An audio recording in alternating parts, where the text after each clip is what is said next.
ตราธรรมอันชื่อว่ามาสีโตฮอไว้เมื่อวันที่12เดือน8ปี2517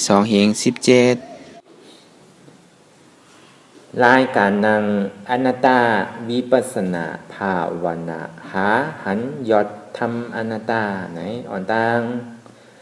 สุดไหนคือเฮานางขายกุด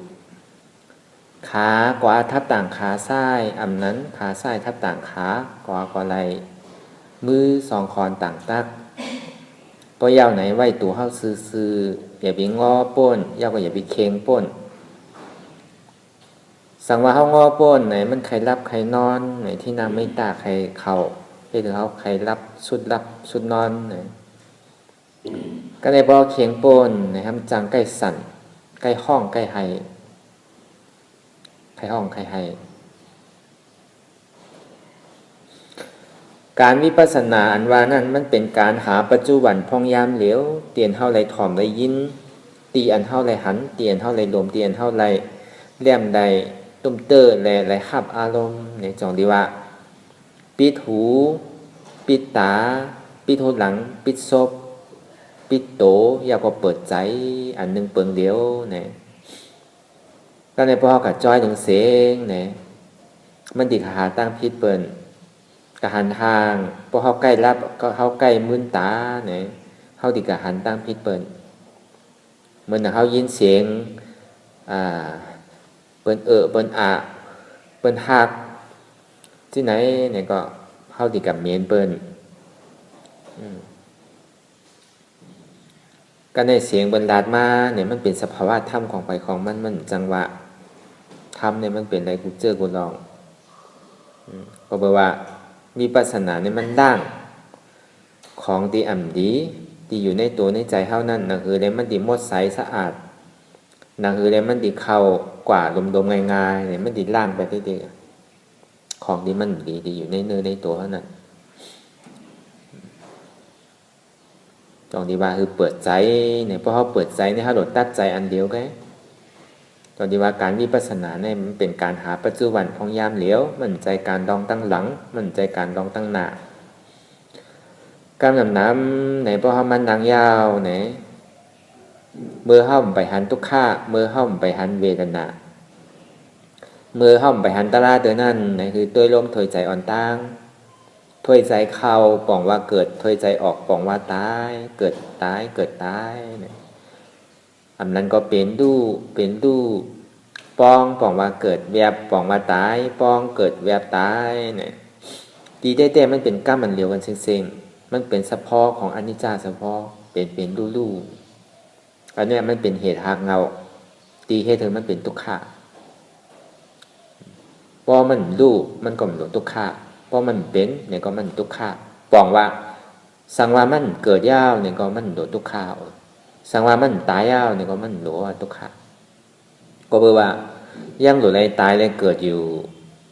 ก็ติดอะไรทุกขะนี่ที่พอมีตายก็มีเกิดพอมีเกิดก็มีตายเนี่ยอันในเฮามาปิดตาที่เกิดตาที่ตายตีเกศสุดมันในเฮาติเลยปิดอภัยสีภูมิเนี่ยเฮาติเลยปิดถึงมันตาเฮาตีกัดตัวกว่าตั้งใจทั้งในมันมีอันนี้เฮามาหาตั้งตาลิปิดอภัยสีภูมิจนที่ว่าเฮาวนโค่นไข่เจนจ้าตัวหนังลมถอยใจของเฮาเนี่ยคือเฮาถอยใจเข้ามันออกมันมองกระ3 มินิ5 มินิใช่ไหมอย่าไปถอยใจไว้ป้นอย่าไปถอยใจเทิงป้นก็แปลว่าร่วมถอยใจของเฮานั่นเมื่อเฮาลูกเกาหลีเมื่อเฮานั่งเกาหลีเมื่อเฮานอนเกาหลีเมื่อเฮากินเมื่อเฮาเกี่ยวเมื่อเฮายางเมื่อเฮาไปอยู่มันเหตุการณ์เสียเฮาถอยใจเข้ายาวซ้ำขึ้นนำถอยใจออกก็อำไรถอยใจออกยาวซ้ำขึ้นนำถอยใจเข้าก็อำไรก็แปลว่ามันอุปเปิงจี้สังอำไรบอกว่ามันเป็นอยู่กูขิงข้าวยามเข้าในตายวันหนึ่งหลายปอกในหมู่ผู้ล้มถอยใจในถอยใจกูขิงกูข้าวลูกอันนี้เป็นข้าว่าตายในปรมาตถ์ตายเกิดที่เกิดล้มถอยใจ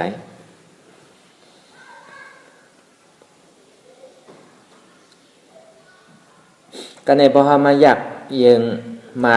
ต้องตัวจินจาในตัวโดยลมถอยใจเขาออกยาวไหนใจเขาดีพ่งผิว วนดึกวนเหลือเป็นเริงเป็นล่าวอยู่บางพวกก็วนกว่าลองตั้งหลังเอาลองตั้งหลังมาเป็นทุกข์ลองตั้งหลังนั่นเป็นหือเนี่ยตั้งแต่กลางในเจ้าตั้งแต่เมื่อว่าตั้งแต่เดินวงที่ป้นมาเดินที่ป้นมาปีที่ป้นมาต่อถึงพระจาที่ป้นมาเข้าไปอย่างก็ย่ำหูบางปอกลาดีกับวนเอาลองจัดตั้งหลังมาวนเป็นทุกข์ดิเต้ก็เข้ากับเป็นอย่างเต้ก็เข้าหมูใจตรงนี้มันก็ดีโกบ่นกว่ากูเจอกูลองเจนจากว่ากูอันกำน้ำอันมันจังยากจังเก้าเท่านั้นเป็นห้องมาอัตตาดังนองเนี่ยบางปอกเสียงมันปอกเกิดขึ้นมาเนี่ยก็เข้าติดกันเน่เสียงก็บอกว่าเสียงนกก็บอกว่าเสียงดุกอ่อนก็บอกว่าเสียงก้นห้องก้นไห้ก้นวายทางกลมมู่เนี่ยอันนั้นเข้าติเอามาให้เป็นทุกข์เมื่ออันมันเหตุการณ์ว่าเก่าใครยินเก่าใครถอมนั่นมันพอเป็นทุกข์ก็บอกว่ามันลึกน่ะเลยเข้าว่างเลยก็บอกว่ามันเป็นอาจารย์เก่าของเขาที่เขาติดที่เขาจับไว้มาหึงเลยเขาหันก็บอกว่าตะลานว่านั่นมันใจว่าหลวงมานั่งและหันทุกข์อันเดียวเปิงเดียวเสียงเตียนเขาเลยถอมได้ยินอยู่เนี่ยก็เขาหลวงหมอปล่อยว่างเลยอันที่เขาเจอถอมอันเขาใครยินนั่นเขาหลวงหมอปล่อยว่างมันก็เป็นเสียงเนี่ยมันเปียงคือเขาหมอปล่อยว่างเป็นอนัตตาอะไรพอเขาหมอปล่อยว่างเนี่ยมือเขาจำดีตายมาเมื่อเขาเป็นโยกะใครไม่หนาวมาเนี่ยเขาจังหวะบางปอกก้นหิมเฮินเขาในวานในโขงในเสียงเขาพูดนะเขาติดกันตายที่ไหนคู่อยู่วันเกิดเมื่อไรคู่อยู่เขาซ้ำดีตายเมื่อไรในเขาพูดเขาซ้ำดีตายขิงไรเขาพูดเขาซ้ำดีตายย่ามไรเขาข่มพูดเขาซ้ำดีตายที่ไรเขาข่มพูดไรเขาตีตายที่เฮือนเขาเขาตีกัดตายชี้หยงเขาตีกัดตายจมตาจมตังมันใจก็กัดขึ้นต้นไม้จะตกต้นไม้ตายอยู่จำน้ำไม่ตกน้ำตายเนี่ยเขาว่าอะไรอยู่ไรเนี่ยคนเขากูก็เนี่ยผู้ตั้งเกิดผู้ตั้งตาย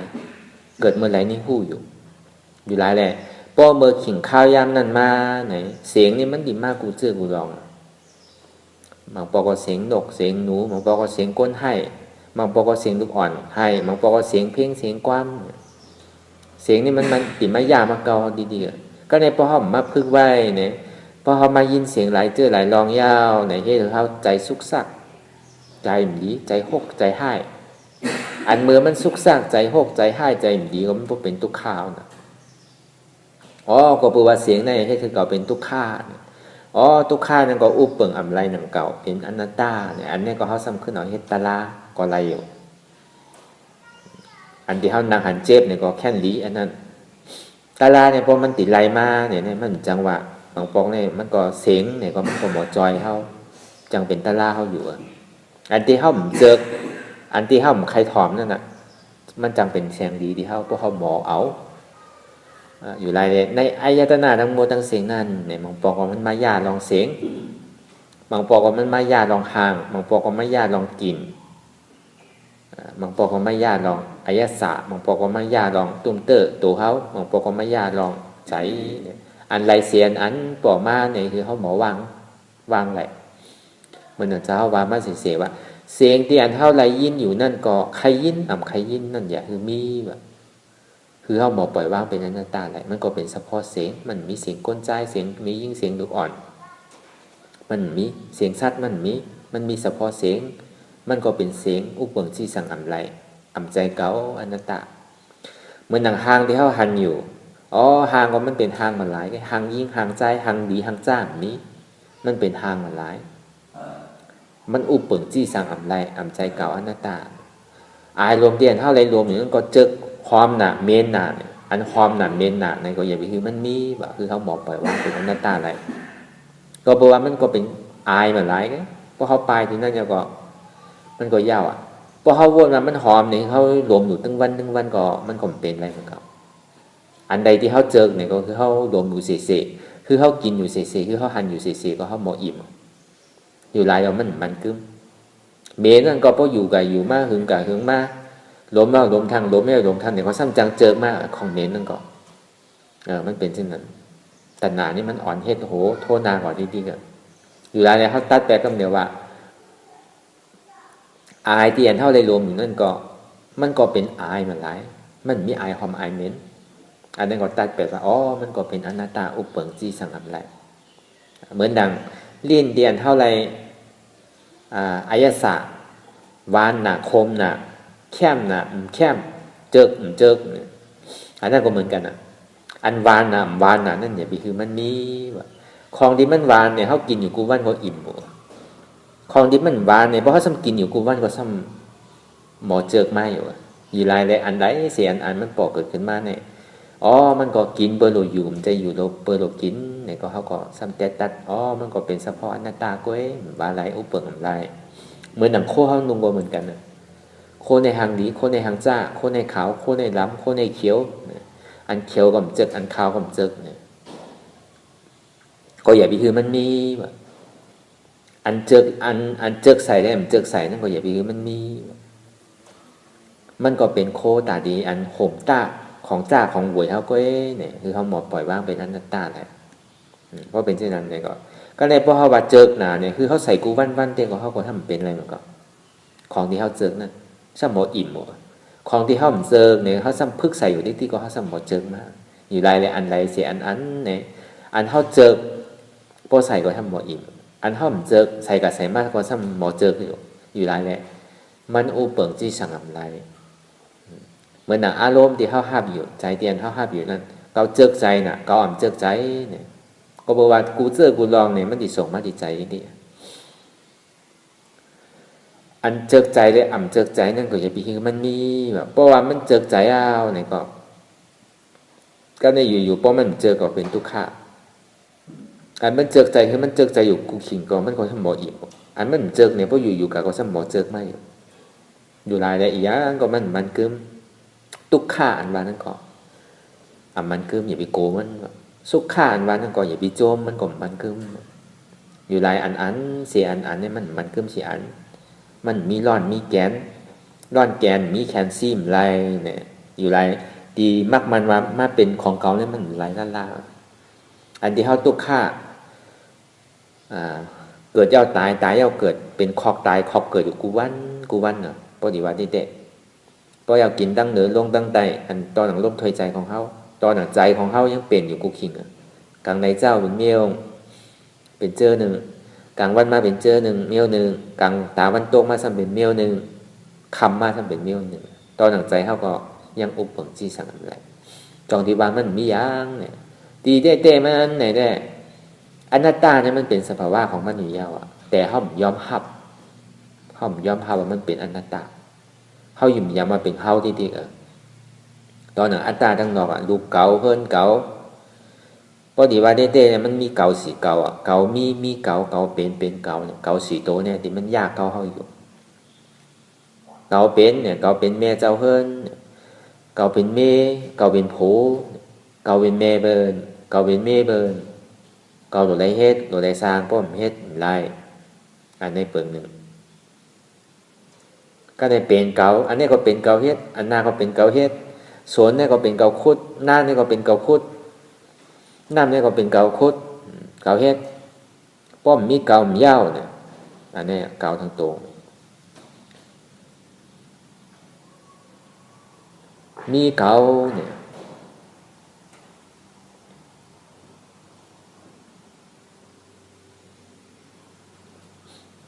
ป้อมมีเก่าเนี่ยมันไรเนี่ยอย่างก็เรามีเก่ามันโมเนี่ย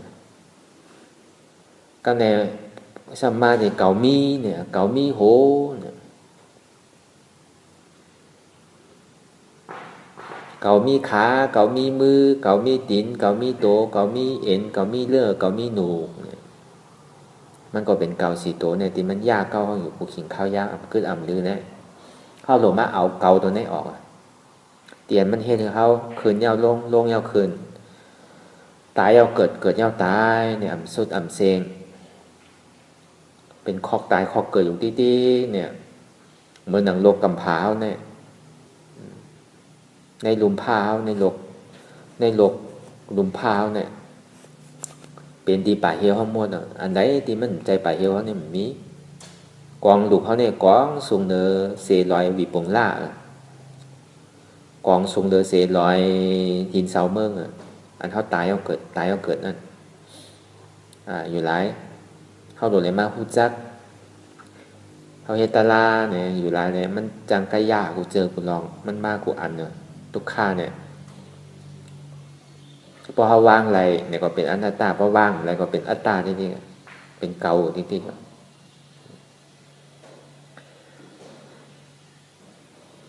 อยู่หลายคนเขากูก็เนี่ยก็ยานเป็นยามันเหมือนกันมันก็ถ่อมกำหนึ่งก็ฮู้มันก็ถ่อมเอาซ้ำโดดเลยเฮ็ดจอมโดดเลยจ้างโดดเลยกำจอมถึงที่ฮู้มันก็เนี่ยนั่งจ้างเนี่ยต่อถึงพวกใครพวกห้องจงที่เข้าใจจงที่ฮู้มันก็เนี่ยนั่งบ่เอาปียาวเข้าถึงนั่งเป็น4-5เข้ากรรมฐานเป็น4-5-10ปีเมืองพุ่นก็มีโจดีป่องทำเนี่ยก็ยานแต่แล้วก็ยานก้อนหนึ่งนี่เหมือนกันเหมือนหนังผ้าเป็นเจ้าเขาแตกไว้นั่นมีเมื่อปานพุทธาผ้าเป็นเจ้าเขาแตกไว้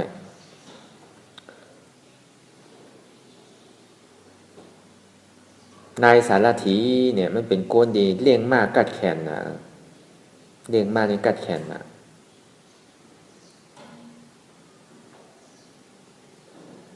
มีจื่อเสียงลือลังน่ะสอนมากคือผู้ความโกนเนี่ยสอนเพื่อคือหลีเพื่อคือผู้จับต่างกว่าต่างไปคือถ่อมกำเจ้ามันเนี่ยมีจื่อเสียงไว้มีวันหนึ่งพระเป็นเจ้าเขากระทำนายสารถีเนี่ยมาในอันเมื่อสอนในถ่อมกำกูโตอยู่5เนี่ยถ่อมคาบางตัวก็ถ่อมบางตัวก็ถ่อมมันก็มีหลายแสนไม่เอามานั่นก็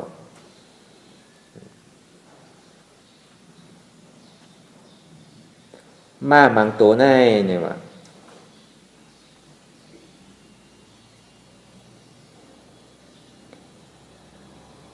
เพราะว่ามันหันสายเจอ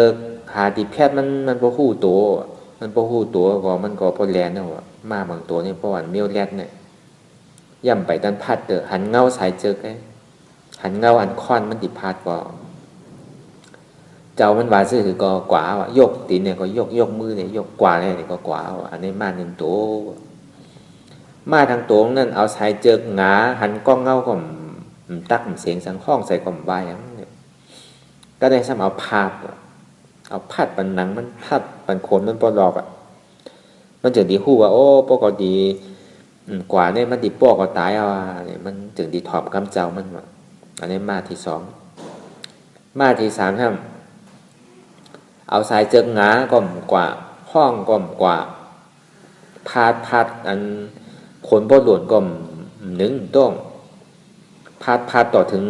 บ่ถึงเนื้อบ่ออกเลือดออกยางมันจึงดีฮู้ว่าโอ้พวกกำถ่อมกำเจ้าก็แน่เก่าดีตายว่ามันดิป้อก็ถึงตายแน่อันนี้เป็นมาทน3แล้วในมาทน4นั่นหงาห้องใส่ก็1ต้องพาดป้อใส่ขนป้อรอก็1ต้องป้อต่อถึงหนังป้อรอเดือดป้อออกก็ถึงเนื้อก็ต้องพาดต่อถึงบ่ถึงดุจึงดีฮู้ว่าอ๋อพวกกำถ่อมกำมันแน่เก่าดีตายได้เนี่ยอันนี้มีมา4ตัวมา4ตัวการในพาเป็นเจ้าถามมาอ๋อฉะนั้นเนี่ยมาในเมื่อสอนได้กูโตนอเนี่ยข้าก็มันสอนได้มาเก่ากูโตเนี่ยบางตัวนี่มันโหนกหนาเนี่ยว่าเอาค้อนเจิกงาก็เติกข้องใส่ก็เติกพาดหนังป้อลอกขนป้อลอกก็เติกพาต่อถึงเนื้อป้อสีก็เติกพาต่อถึงดุก็เติกมันตึงถ่อมกำเนี่ยป้อมถ่อมกำเมื่อซ้ำเฮ็ดจื้อคาแปลแต่คาแฮมแปลแต่เนี่ยข้ามไว้เนี่ยก็บอกว่าคามีจื้อเสียงเนี่ยเพราะว่าคาทั้งพึกมาหนึ่งตัวนี่ป้อมถ่อมเนี่ยคาก็คาแปลแต่เพราะสอนอะไรก็คาโกเสจื้อเสียงคาเนี่ยอันนี้เป็นไล่สอนของนายสารถี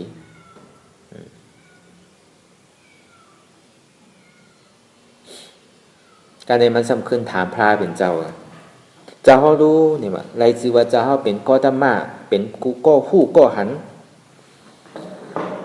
เป็นเนอเสสัตวะตั้งหมดตั้งเสียงมีภัยแตก ในอภัยสิผมมีเมืองโคงกลางเมืองผีเมืองสางเนี่ยมันมีก้อนไหลตาดีแตกจะเท่าไรจะเขาดูสอนลูกน้องตะเป้เนี่ยสอนซื่อว่าถ่อมกำกูก้ออยู่ห้า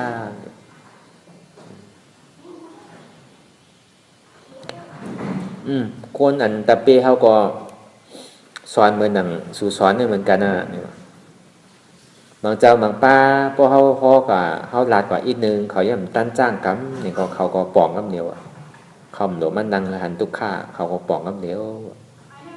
โป้ได้สอนหยาบว่ากระถาหนึ่งโหเนี่ยก็เป็นอริยากำเหนียวนั่นนะเป็นอริยา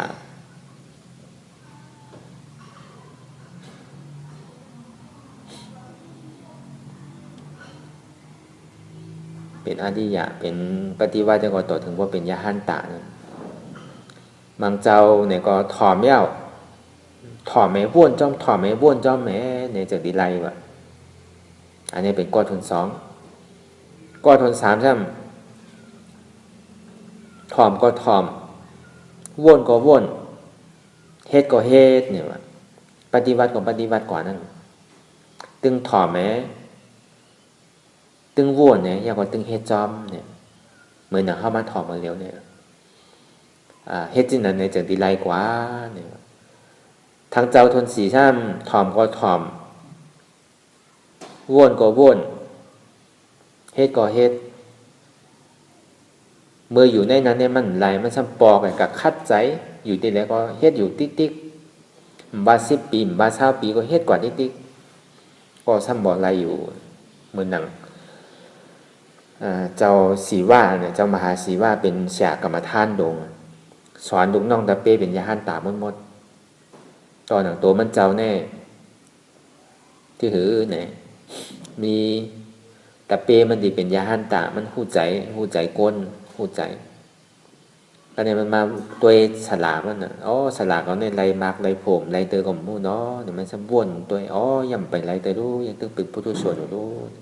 มันจะดีมาช็อตสลามันวินเนอร์กลางหาวมาย้อนถามมันเสียค่าใครถามกำใครถามเจ้าว่าเก่าตั้นเนี่ยพอเขาตุ้งซ้อมปอกมากกันเนี่ยพอตุ้งซ้อมปอกมากค่าถามก็ไรอยู่พอตุ้งซ้อมปอกมากก่อมไปตั้นก็โดยสอนก็ได้ก็โดยเฮ็ดก็ได้ตั้งแต่เจ้าต่อถึงไปคำเนี่ยมันตึงตั้นตาดีอุบมือเนี่ยก็บอกว่าการมันนำบนตีโดยสั่งโดยสอนลูกน้องตะเป้ตาดีจ้างปฏิวัตินั่นกำในตะเป้งอย่างนี้ว่าที่นั้น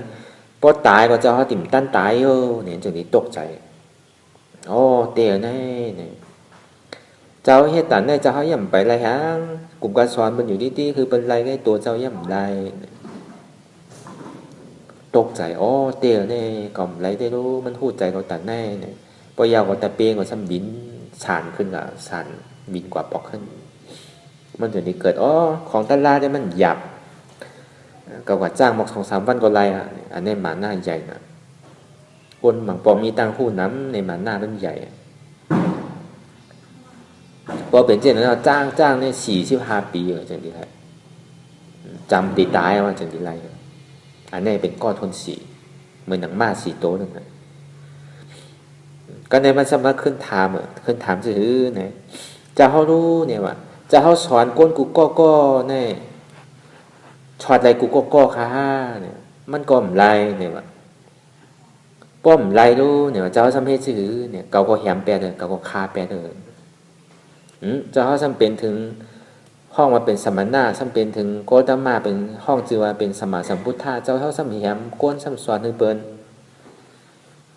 ตอนศีล5เนี่ยอย่าไปคือคาสัตอย่าไปคาเป็นแหมเจ้าสำว่าแหมเนี่ยเจ้าพิเดแน่มันใจรู้ติเจ้าว่าแน่เนี่ยมั่นใจอันเกาแหมเนี่ยเกาอุเบกขาไปเลยอันนี้เป็นไล่แหมพระเป็นเจ้าเหมือนนั้นเมตตากรุณามุติตาอุเบกขานั่นน่ะมีเมตตาเหนือเสียสัตวะทั้งหมดทั้งสิ่งยาวก็กรุณายืนปันธรรมะอันดีตัวเจ้ามันไล่มายืนสั่งสอนคือนั่นคือเขาติป่องใสนั่นมุติตาอันดีจะเขาปันอยู่ที่เขาจะเขามีเมตตาในปันอยู่นั่นเนี่ยก็หมจ้มเลยปัน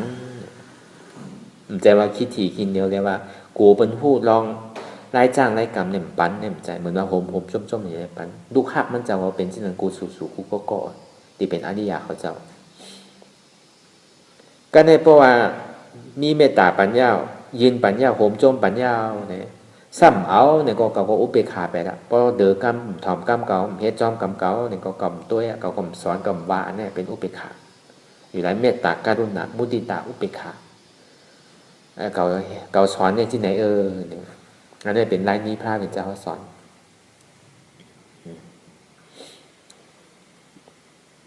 พอดีมาแตงเหมือนเมื่อเลี้ยวเนี่ยที่เข้ามาสร้างกรรมนั่นไหนเหมือนชื่อหละเนี่ยบางปอเข้าใจตัวในทีวีตัวในทัศสิงหันกลอยู่ดีๆแผ่นดินสั่นนำทมเหมือนเมื่อเดียวเนี่ยก็มันเป็นข้าวผลนะลินปังน้ำทมให้เธอก้นตายเป็นหมื่นเป็นแสนนะมันจังหวะนะน้ำมันดีมากมันแหละน้ำป่าน้ำโหยเนี่ยพอได้คู่เลยหันที่เนี่ยก็เกิดสั่งเบกาตราเก่าในวันหนึ่งเจ้าก็เก่าตีตายรู้ไหนมันอ่ำร้อนรู้เนี่ยมันร้อนเก่าตีได้ตายวันหนึ่งเจ้าเนี่ยจึงได้อิ่มเวอร์นายยาวกว่ามาหาตั้งออกปนตุกข่าวเหมือนดังอันที่เข้ามาให้กันพ่องย่ามเหลียวโกนว่ากูก็เนี่ยมันโดนได้มีสั่งเบกาโกนเท่าในเหมือนในหันกันเมื่อฟุกมันก็หมอปลายกะกันกะอะไรมันจังวะอันนี้เหมือนหนังเป็นก้นก่อทนหนึ่งมือเจ้านั่นน่ะเหมือนหนังมาเหมือนหนังมาอันที่หันชายเจอตาเจ้ามันติดแพทย์ดาวเนี่ยก็มันก็กลัวว่ะมันกลัวว่ามันหาตั้งอยู่ไรเลยพอเขากลัวทุกข้าเขากลัวตายเนี่ยเขาก็ติหาตั้งออกปนตายอันนี้เขามาหาตั้งออกปนตายอันนี้หนึ่งเกาะก็ในก่อทนสองนั่นทำเป็นสื่อหันในข่าวหันในทีวีก็ตุ่มเตอร์ทั้งก็ได้อยู่จำมาสมาหันในวาน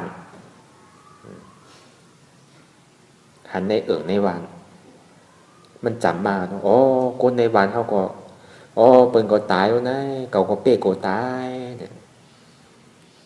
เก่าก็เป้ก็ตายเก่าดีออกตั้งป่นตายเกินเหมือนหนังใต้ก็ใต้เสียวที่ยามหันกันที่เคยหันกันเสตักต้องตักกันเสอยู่ดีๆซ้ำมันก็ยังตึกหนุ่มตึกกำอาซักยังไปแก่เพราะตันตายเอาอันว่ามันละหน้าคนตายนี่มันไปคนหนุ่มไปคนแก่แล้วได้เนี่ยอันนี้ก็โกตั้งตายแล้วก็มาหาตั้งออกปนทุกขะเหมือนเขามาเฮ็ดกันมาเดียวเนี่ยตัวเลยมีสั่งไม่กล้าตรงนั้นแล้วก็สามมาเนี่ยหันในข่าวทีวีก็เติกตึ้งตุ่มเติกหันเปิ้นตายในวันในโขงก็เติกตึ้งเติมตุ่มก็ได้อยู่สมัครเป็นปีน้องตัวเจ้าเก่าเหมือนอย่างเป็นปีอายเป็นน้องใจเนี่ยเป็นปีอายเป็นน้องใจเนี่ย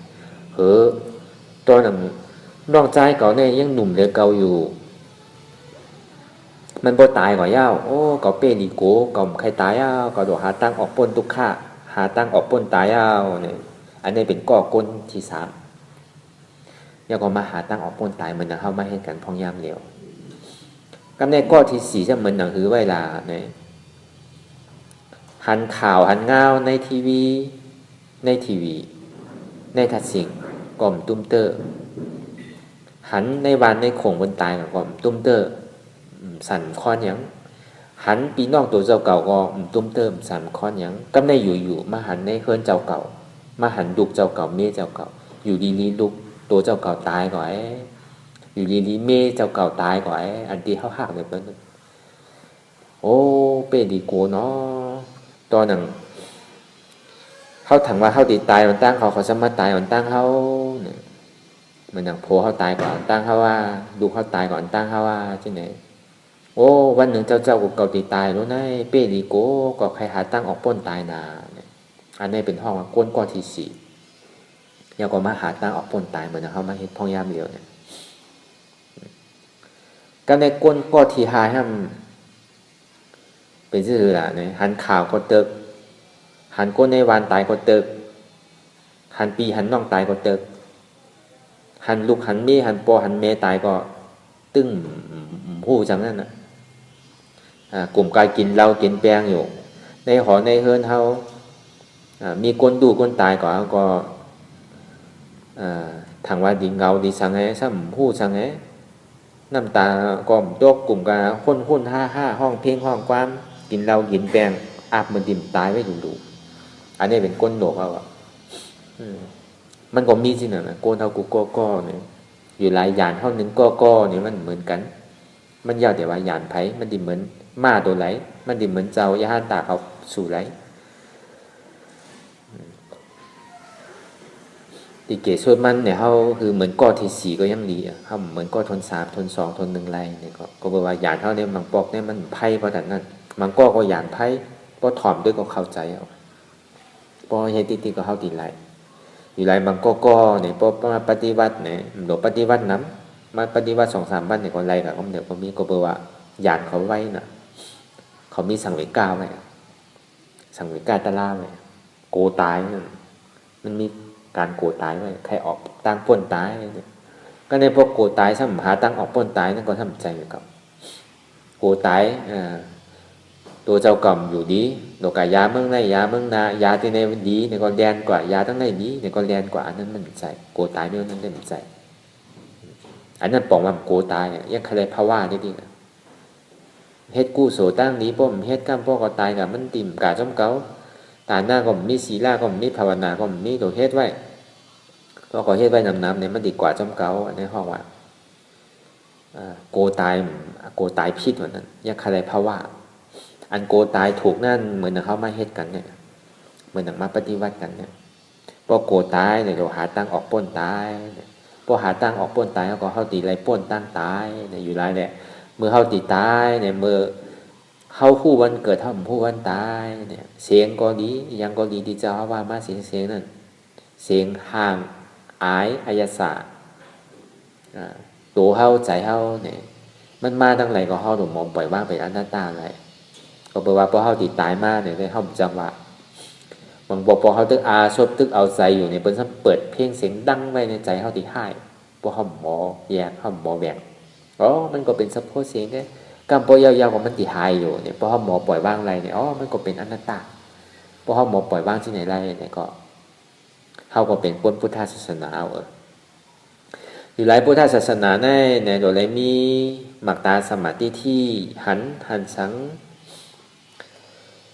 หันสภาวะรูปธาตุอันวันรูปธาตุนั่นเป็นจิโกต่อไปตินเท่าเป็นห้องวันรูปธาตุห้องมาสภาวะเจ็บแกนต้งตอดเนตรซามสั่นไหวโคมไต่ห้อนไม้กัดหนาวนักเบาอ่อนแข็งจูดถึงจับยายห้องมาสภาวะธาตุสีเปิงดินนำลมไพ่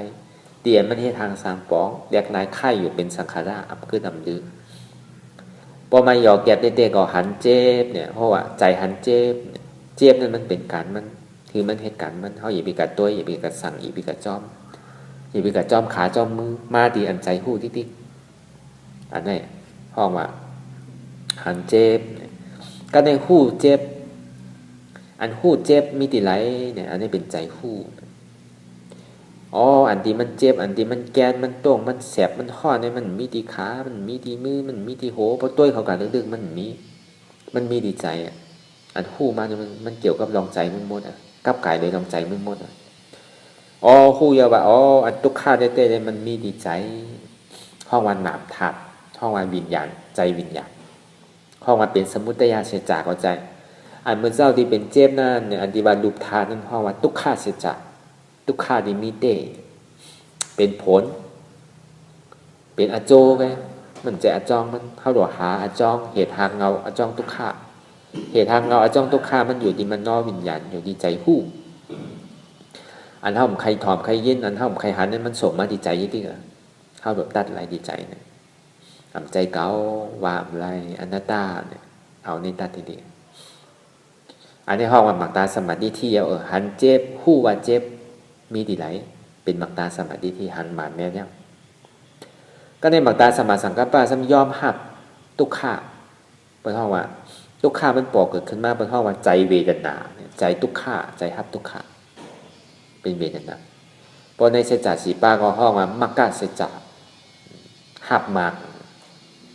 พอมันส่งนำคือดีขนาดนั้นใจมันยิงทุกขายิงเจ็บนำคือโกดีขนาดนั้นคือเขายอมหับดีใจเวทนาใจทุกข้านะยอมภาพยาวเนี่ยก็มอปล่อยบ้างเป็นอนัตตาอะไรอันในห้องมักตาสมาสังกัปปะ เขาวนถูกเอาพอเขาหันถูกวนถูกเขาก็ตีไรอันถูกได้อันแมนได้อันมันพอวนอันเต้เขาตีไรอันเต้เขาหันอันเต้เขาวนอันเต้เขาตีไรมาอันเต้อันเต้ก็อันติ่มตายเอาเกิดห้องว่าเขาตีปิกไปสิผมมีหมดเขาดีเดินตามอย่างต่างกว่าจูอันนี้อยากเขาเจ้ากูเจ้าเจ้ากูเจ้าเจ้ากูป้าป้าเขาเป็นคนเฮ็ดจีในมากหมดในปกติสาวกะเพราะว่าตุกข้าปฏิปตาปิญญาพุกโกนั่นเดี๋ยวเลยตัวตุกข้าวนตุกข้าไปนั้นตาหรือเสียนในมันมีหรือไม่เฮ็ดจีไหน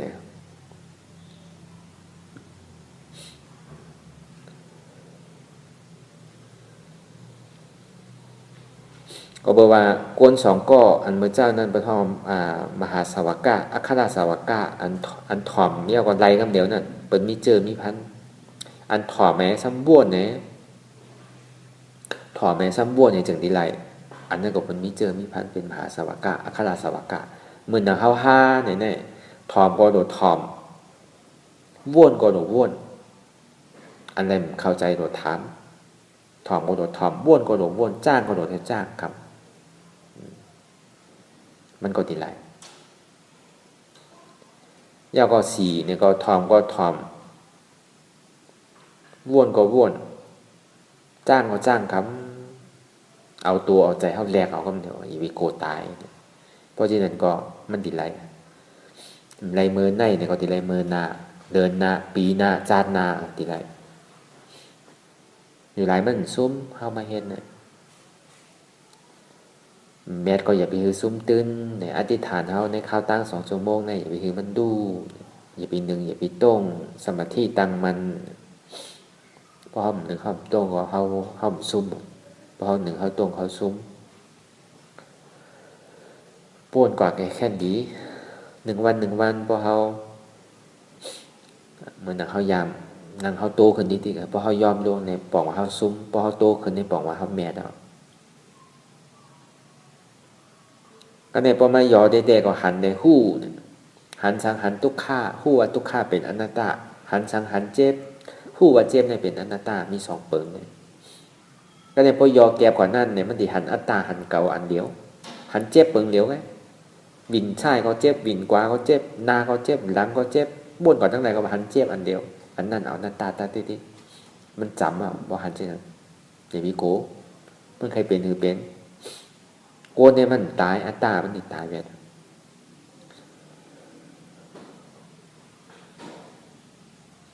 เอากูก่อกูโกนไหนวนยาวๆข้าวยาหึงอย่าปีว่าไพ่ป้นอย่าปีว่าเทิงป้นอันเท่าหันแต่อันเท่าวนถึงมันเพ่งเพียงกันอันหันโหนได้วนอันวนโหนได้หันอันหันเจ็บอันวนว่าเจ็บเป็นอนัตตาอันวนว่าอนัตตาอันหันว่าทุกข้าหันทุกข้าตรงนี้วนเป็นอนัตตาอันเท่าวนอนัตตานั้นก่อนโดยหันทุกข้าจองนี้ว่าหันวนกว่าที่นี่เป็นมักตาสมาธิที่หันมักตาสมาสังกัปปะวนใจ2 ตัวในเหตุการณ์ที่จริงอันนี้มันเป็นเครื่องตื้อกรรมของเขาเนี่ย2 อันเนี่ยคือเขากูโกนไว้ใจให้ศาสนาเสียสืบการปฏิบัติธรรมไว้ใจมันนักก้นขับรอโวสมาธิที่ยับเจอทิ้งโวไว้สมาสังกัปปะยับไม่ค่อนไว้เพราะมันติออกนอกออกตั้งเนี่ยที่หากินยากินเยอะกินน้ำเนี่ยก็เอาค่อนพันได้ที่กับเรื่องการซื้อที่กันเนี่ยมันดีถึงตีถึงตั้งมันเลยก็ไว้ใจมันนักก้นขับรอโวก่อนที่อย่าไปกระใส่จื้อขาจื้อมืออย่าไปไว้ใจมันหนักตัวอย่าไปไว้ใจมันหนักโวอย่าไปไว้ใจมันหนักล่อโวเนี่ยไว้ใจมันหนักก้นขับล่อโวเนี่ยขับกว่านี้ดีก็กูโกนเนี่ยไว้ใจให้ทหารเสียสืบการปฏิวัติกว่าคือสภาวะมันพอสุดเสียงเกียงหายกว่า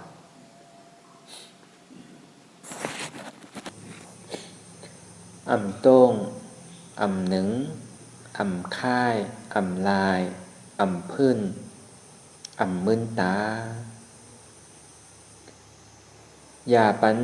ย้อนอย่าปันย้อมซุมอัตตาอันมันจี้สั่งคือหนึ่งคือโต้งคือค่ายคือลายคือพื้นคือมึนตา อย่าปัญย่อมก้านไว้ใจหัตถฐานเสสืบต่อการปฏิวัติธรรมสมาธิที่หันสังหันเจ็บแกนโต้งตอดเนตรสานสันไหวคมไตห้อนไม่กัดหนาวนักเว้าอ่อนแข็งสู้ตุ้มจับยายจืมหยอดเพราะว่าสภาวะธาตุสี่เปิงดินน้ำลมไฟอันไรเสียนอันป่อเกิดขึ้นมาในคือเขาหมอวนบ้างไรเหมือนหนังเจ็บแกนโต้งตอดเน็ตซานสั่นไหวคมไตป่อขึ้นมาในคือเขาวนบ้างว่าเป็นธาตุลมบ่ายยอดธาตุอุปเปิงจี้สังอ่ำไรอ่ำใจเกาเนาะอนัตตาห้อนไม่กัดหนาวป่อขึ้นมาคือเขาวนบ้างว่าเป็นธาตุไฟเตโจธาตุอุปเปิงจี้สังอ่ำไรเนาะอ่ำใจเกาอนัตตานักเว้าอ่อนแข็งป่อขึ้นมาคือเขาวนว่างว่าเป็นธาตุลิ้นปฐวีธาตุอุปเปิงจี้สังอ่ำไรเนาะอ่ำใจเกาอนัตตาจู่ตุ้มจับยายจืมหยอดอันนั้นก็เป็นดูในมันไพ่น่ะป่อเกิดขึ้นมาในเขาวนว่างว่าเป็นธาตุน้ำป้อธาตุอุปเปิงจี้สั่งอ่ำไรเนาะอ่ำใจเกาเนาะอนัตตาเนี่ยคือเขาวนวางเชิงหนังไหนก็บอกว่าจิกโหต่อไปดินของเฮาในมันเป็นสภาวะธาตุดินนำลมไฟเตียนให้ทางสร้างปองอยู่จองนี้ว่าคือว่นคือปองคือถ่อมคือเข้าใจกับกายโดยสภาวะธาตุดินนำลมไฟนั้นมันดิเป็นพรดีตาตัวเฮาเต้พอเฮาวนสภาวะธาตุดินนำลมไฟไหนเฮาติ่มกับวนมาเป็นโหเป็นมือเป็นขาเป็นโกนเป็นแอวเป็นหลังเป็นผาตินเป็นหนังเป็นเนื้อเป็นเอ็นเป็นลูกเป็นเลือดในเฮาติ่มกับวนก็บอกว่าอันเต้มันเป็นสภาวะธาตุดินนำลมไฟอันที่ห้องอันลูกธาตุเตียนให้ทางสร้างปองอยู่ในจิงโหต่อไปตีนเท่านั้นอยู่หลายมันเป็นวิธีตาดีบนบางไหลกันในไหนใจก็พงปิวไว้เวทนาก็หันไว้หลายเจอหลายอันเจ็บกับกูตีกูตั้งหัวที่อยากวนบางอะไรสิคือไหนเหมือนหนังชื่อหล่ะในเหมือนหนังเขากังพิษไว้ในปากในเถินในตาในตางเหมือนหนังยิ่งแหวนเคินต้นไม้อะแหวนกิ่งไหนก็ฮักแหวนกิ่งไหนก็ฮักแหวนกิ่งไหนก็ฮักในใจเขาในเหมือนดังนั้นผู้ว่าที่แหวนยับอันใดหาเส้นทางออกอันไรคือเขาเอาสติมาอยู่ที่ลมถอยใจเข้าออกมาวนที่ลมถอยใจเข้าออกเข้าเกิดออกตายเกิดตายเกิดตายเป็นดูเป็นดูอุปเปิงจี้สังอำไรอำใจเก่าเนาะอนัตตาวนมกะ1 มินิ2 มินิ3 มินิก็ในทุกข้ามันดิปอกเกิดขึ้นมายาวเนี่ยครับก็ซ้ำขึ้นเอาอนัตตาตัดจอมเอาสติมาอยู่ที่ลมถอยใจเข้าออกเยาวก็เอาอนัตตากับตัดดิเวทนาทุกข้านั้นที่มันปอกเกิดขึ้นมาเป็นกรรมนั้นสังว่าเขาหลงพิษตาพิษตั้งไว้เนี่ยกวังไว้ในเถินในปากกังไว้ว่าหัวที่ออกสื่ออะไรเนี่ยสมาธิก็เหมือนกันมันไม่เป็นวิธีมันสังวาเห็นไรล่าเนี่ยปล่อยไปกรรมหนึ่งยาวขึ้นด้วยลมถอยใจเขาเกิดออกตายเกิดตายเกิดตายเป็นดูป้องว่าเกิดแบบป้องว่าตายป้องเกิดแบบตายเนี่ยคือเขาวนยาวๆกรรมหนึ่งวนมกะ3 มินิ5 มินิแล้วก็เขาเกิดออกตายเป็นดูป้องว่าเกิดแบบป้องว่าตายเป็นทุกข้าอุปเปิงอำไรอนัตตาเนี่ยคือเขาวนที่ไหนก็ได้พอวนกว่ามกะ3 มินิ5 มินิยาวในเจ็บมันสำดิขึ้นเกิดขึ้นมาทางเขาตีหันเป็นอันหนึ่งอันเดียวตีหันทุกข้าเปิงเดียว ก็ในบ่หันทุกข้าเปิงเดียวหันเจ็บเปิงเดียวอันเดียวยาวเนี่ยเฮาก็ซ้ำขึ้นเอาอนัตตาตัดกว่าที่ก็สืบข้าวตั้งกว่าแทงอันนั้นเป็นวิธีมันเมื่อเฮาหาบทุกข้านั่นก็เฮาผมจมๆให้หาบอย่าไปกันนาบีนาเฮลอย่าไปกะนั่นเฮาผมจมปล่อยวางยอมหับนั่นก้อนไตว่าผมจมหับตอนแล้วก็ว่างเป็นอนัตตาเพราะเป็นสิ่งใดได้เฮาที่ว่างแหละปากเขาสมาว่างอยู่นาเขาสมบ้างกับอะไรมากับอันนั้นปองว่าว่างเตะวันน่ะเสียงที่เจ้าออกมาเลี้ยวเนี่ยไว้ใจกัดเย็นๆเสียงใครห้องใครไฮเหมือนว่าเสียงยอมหับเหมือนว่าผมจมมันผมจมเซยยอมหับวางเป็นอนัตตาอะไรเดี๋ยวเขาก็จะขึ้นสืบข้าวต้านกาดแห่งก็ในพอเขาเอาสติน้ำนาเขาไก่ยากว่าเจ๊บ่ที่เขายามเฮ็ดมันนั่นแกนเอาหันเยาอ๋อฮู้อันนั้นไรมันดีเหมือนฮือลาเนี่ยมันดีเหมือนหมักล่อโวกิ่งจอมกลโวพอเขาเอาสติน้ำนาก็ในโวมันเอากว่าตั้งไรก่อนหัว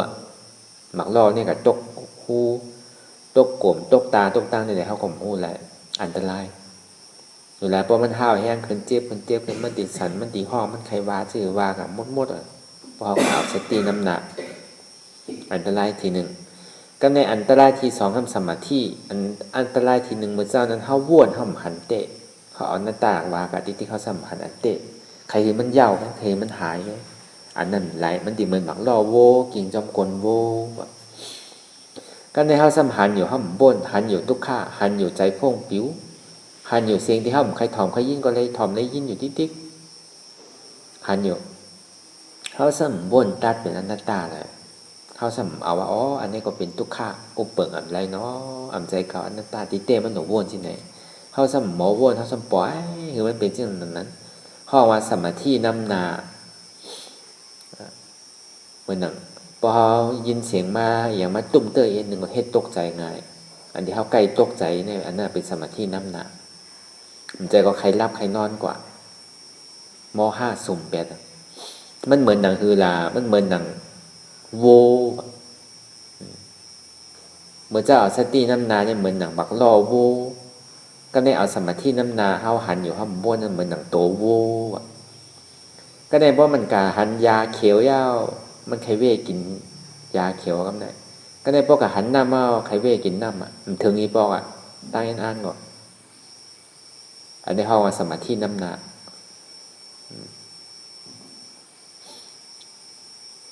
มันดีกว่าซื่อๆเขาสำกับจอมโวเอาใจโวไว้โวใครกึดจื้อก็เอาตามใจมันไว้ตีเต้เมื่อเขาตีขับรอโวนั่นก็เขาก็ปั่นมันกินแล้วน้ำก็ปั่นกินเต็มที่แล้วยาก็เขาก็ปั่นกินเต็มที่แล้วเหมือนนั่นเขาตีออกข้าวตั้งเนี่ยก็เขาก็เร่งยาเร่งพักเร่งน้ำมันดีๆแล้วเขาตีกับโก้อย่างนั้นติกะโกมันอย่างนั้นมันกินอิ่มแล้วเหมือนเขาขับเสียงแก่เหมือนเขาฮอกาฮอเสียงแก่น้ำมันเขาใส่เต็มแล้วเขาตัวฮอขอที่ก็ในปอกับจอมใจโวเนี่ยก็มันขย่างนี่แหละมันย่างนี่กับโวเนี่ยบางปอก็ย่างไส้บางปอก็ย่างกว่าปอหันยาเขียวอีกนึงก็ใครก็กินนี่หันน้ำนี่แหละก็ใครกึดกินนี่ปอเยี่ยวใครกินนี่อย่าพี่จอมใจโวสันติได้ให้ซื่อละไว้ใจมือหนังก้นคับรอโวเนี่ยมือขอนหนึ่งจันเจิกมือผายไส้จันเจิกมือผายกวายับค่อนมือผายไส้จันเจิกมือผายกวายับค่อนใจว่ามือผายกวายับเจิกมือผายไส้ยับค่อนก็ไหนมันก็ทำดินยามยับผายกวานี่ทำดีว่ายามยับผายไส้เนี่ยอันใดก็ได้อยู่ก็ในเพราะว่าโวมันดีกว่าหากินยาดีกว่าหากินน้ำเมาเนี่ยก็สำคัญตืดเจิกมันน่ะคิงเจิกมันอยู่ก็ในเพราะมันยังดีตื้อเมื่ออยู่ก็เอาค้อนพาตอนนั้นน่ะเอาค้อนแหมมันน่ะเอาค้อนอนัตตานี่แหมปันดีเพราะมันดีกว่าเป็นขาเป็นมือเป็นโหเป็นตีนเนี่ยก็อย่าไปถือมันบาละอย่าไปถือมันเบ้กินยาอย่าไปถือมันเบ้กินน้ำละก็บอกว่าเอ็นอาร์เขาเนี่ยมันโอกาสซื่อก็บอกว่าเขากลุ่มกลางกึดตั้งนายอยู่แน่มันถึงมันถึงข้าวตั้งอะไร ก็ในพอมันหายังตื่นดีกว่าอยู่มันใครห้าบเจ็บมันใครห้าบทุกข้าเนี่ยก็ทุกข้าในอุปเปิงอำไรจี้สังอำไรอนัตตาเนี่ยอนัตตาเดี๋ยวนี้มันเหมือนหนังไม่ค่อนตาดีพัดโวนเลยเพราะว่ามันยังตื่นอยู่กับพัดติ๊กพัดติ๊กอนัตตาก่อนติ๊กพอหันเจ็บหันทุกข้าวก็เอาอนัตตาพัดก่อนติ๊กก็ในพอพัดก่อนติ๊กก็เนี่ยก็มันติดสืบข้าวตั้งก่อนแทนอยู่แล้วเนี่ยพอหันเจ็บพอหันทุกข้าวยาวเนี่ยเขาก็เอาหน้าตาติ๊กมันดีใกล้แตกมันเลยเนี่ยโบสองตัวนี้มันติดแตกมือมันหันเจ็บเป็นหลายอันไว้อันไหนก็ดีวนอันนาก็ดีวนก่อนมันหมดกำบาคาว่ากำบามืออันเนี้ยมันติหาตั้งตาดีเวกินยานั่นคือเนี่ยมันติเป็นอันหนึ่งอันเดียวตาดีกาเส้นตั้งซื้อๆแกเนี่ยก็เขาเอาหน้าตาตัดติ๊กพอหันอัตตาหันเจ็บหันเกาเนี่ยก็หันเจ็บวนเจ็บว่าเป็นอนัตตาหันทุกข้าวนทุกข้าเป็นอนัตตาเนี่ยก็สำคัญสืบข้าวตั้งก่อนแทนหนึ่งอย่าไปโกเจ็บตาหนึ่งก็ผมโจมในฮับตอนว่างให้เป็นอนัตตาเลยสองอย่าไปก้านข้าวย่ำไปถึงเดิมสามอย่าไปข้านวนนิดๆเพราะมันหันเนี่ยใจพ่งปิวอยู่เกาหลีหันเจ็บอยู่เกาหลีหันทุกข้าอยู่เกาหลีตึงปึกตึงเสียงนั่นเนี่ยมันเป็นทุกข้าอันเดียวเลยดูวิญญาณเวทนาเป็นอนัตตาในรูปในนามเขาก็เป็นอนิจจาเฉพาะก็บอกว่ามันเป็นอนิจจาเฉพาะมันจะที่เป็นทุกขานั้นอุปเปิงอำไรจนที่ห้องว่าเป็นอนัตตาย่าก็อย่าไปลืมว่าเหตุการณ์สังคือเขาคู่คือเขาตื่นคู่สังคู่ว่าอ่านเข้ามาเหตุการณ์นั่นเนี่ยเขาเหตุการณ์ตาโตเจ้าเก่าเหตุการณ์ตัดใจเจ้าเก่าตัวเจ้าเก่านั่นคือเลยตัวเจ้าเก่าติมทุกข้าติมมาเกิดมาตายทางนั่นคือเลยตีปิอภัยสิผมมีไรเนี่ยในเหตุการณ์ตัวเจ้าเก่าอย่าไปลืมคือเขาคู่คือเขาตื่นอยู่กับปัจจุบันที่เขาเหตุการณ์นั้นโดยในจิตโหต่อไปตินดุธาตุนามธาตุของเขานั้นก็ในปนลาบอซ้ำเอาลองตั้งหลังมาว่นคนใครอยู่ที่ยาวว่นก็ลองตั้งนาที่อันนั้นห้องว่ามันตื่นยังตึกนอนหลับอยู่อันตื่นในหันรูปธาตุนามธาตุสภาวะธาตุหินน้ำลมไพ่ที่อันเฮ็ดให้หางสางป้องเป็นดูแหลกลายปุ่นปิ่นแหลกลายข้าอยู่กูขิงข้าวยามอ่ำขึ้นอ่ำดื้ออันนั้นเป็นทุกขาทุกขานี่ก็อุปเปิงอ่ำไรเป็นอนัตตาเนี่ยเอาใจห้ามเวทนาว่างเป็นอนัตตาเนี่ยกูโกนเนี่ยไม่ใช่ถ้าทานเสียสืบข้าวตั้งก่อนแท้ลองตั้งอันเป็นอยู่กูเซอร์กูอย่างอย่าให้คล้องคำใบติใจหู้ถอดถอนออกติใจหู้ให้มันออกเสียงก่อนสภาวะอันไรก็ดีลองตั้งอันไรก็ดีเสียงอันไรก็ดีอันเกิดขึ้นมาตีโตตีใจเจ้านั้นถอดถอนออกติใจหู้ให้มันออกเสียงก่อนสภาวะรูปธาตุสี่เปิงเจ้านั่นเจ็บแกนต้งตอดเนสานสั่นไหวโคมไต่ห้อนไม้กัดหนาวนักเว้าอ่อนแข็งสู้ตุ่มจับยายจืมหยอดสภาวะธาตุสี่เปิงเจ้านั่นตีนำคันธานามธาตุกว่าหู้จักปีอันเฮายึดไว้ว่ามีตัวมีตนติอัตตายึดถือยึดมันไว้นั่นคือเฮาถอดถอนออกติใจหู้ให้มันออกเสียงก่อนลองใจพ่วงปิวอยู่อันเฮาว่นดึกว่นเหลืออยู่เป็นเรื่องเป็นราวอยู่เจ้านั้นในสังคือเฮาถอดถอนออกที่ใจหู้ให้มันออกเสียงยอมกืดยอมออกยอมลงอันเฮ็ดให้เฮายินดียินให้เจ้านั้นอารมณ์เจ้าอันถึงใจถึงข้อไว้ตีมันยึดไว้ตีมันเป็นทุกขานั้นปลดปล่อยวางออกที่ใจหู้ให้มันออกเสียงก่อนลองเสื้ออันเป็นทุกข้าแลลองย้อนถึงใจหลายๆอย่างอันเกิดขึ้นมาดีโตดีใจเสื้อนั่นปวดวางเหี่ยวเสก่อนก่อยค่ายย่ายลายหนึ่งพื้นลอยพอยาวๆไหนก่อยเปิดตามึนตาลอยในเป็นการปฏิวัติธรรมค้นหายอดธรรมอันเกิดขึ้นที่โตที่ใจคำนั้นค้นหาเหตุหากเงาอจองทุกข้าตรงนั้น ต่อสืบกว่าเฮาที่ได้เพเมตตาถึงเวยเนี่ยสัตวาทั้งหมดทั้งเสงคือได้มาหับพรดีกุศลเดือนเฮาหาทั้งหมดทั้งเสงเลยมาปฏิวัติกันในคำขึ้นวันเหมือนในก่อนไหนกูก้นในตั้งใจตั้งข้อดีๆเพเมตตาถึงพ่อแม่พี่น้องซึ่งคือเฮาทั้งเสงแล้วก็สัตวาทั้งหมดทั้งเสงเกียรติเฮาได้ตั้งใจฆ่าตายกว่าก็ดีตั้งใจฆ่าขายก็ดีเนี่ยคือขอเลยมาหับพรดีกุศลอิตามิปุญญังอาสวัคยังวะหังโหตุมาปุญญาภากังสเปสตาสัมมารัพพันตุอิตามิปุญญังอันเก่าคาไลมาตือกับปฏิบัติวิปัสสนาภาวนาหาหันยอดธรรมนาตาในอาสวัคยังเป็นอันเตแสบแตดแปดอาสวะสีเปิงเสียวแลนิปานังปีนิปานันพอตูให้ถึงเสกัมติคามาปุญญาภากังพรดีอันคามานังวิปัสสนาภาวนาทรงยืนปันสเปสตานังเตจาโปเมสลาญาติกาตึนเคเจอใครได้ก็แลจากว่าสัตวาทั้งสิ่งทั้งหลงนั้นสัมมารัพพันตุอะไรพรดีนางกันตั้งเก่าคาตั้งเส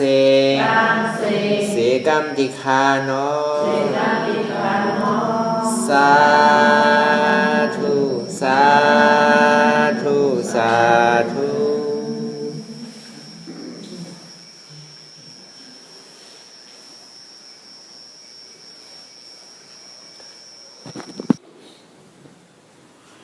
รายการนางอนัตตาวิปัสสนาภาวนาหาหันยอดธรรม